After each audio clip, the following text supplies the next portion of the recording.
വീട്ടിലെ കൊട്ടകയിൽ സിൽമ കാട്ടിത്തറാം. ഒത്തിരി പലഹാരം നമ്മൾ കൊണ്ടുവന്നു തരാം. നല്ല സ്നേഹം കാട്ടിത്തറാം. നമ്മളുടെ ജീവൻ തന്നെ തരാം.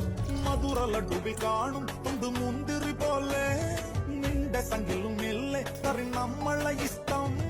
വേഗം സൊല്ലു ഒന്ന് വേഗം സൊല്ലു നമ്മൾ രാമൻ സീതയെ നോക്കും മാതിരി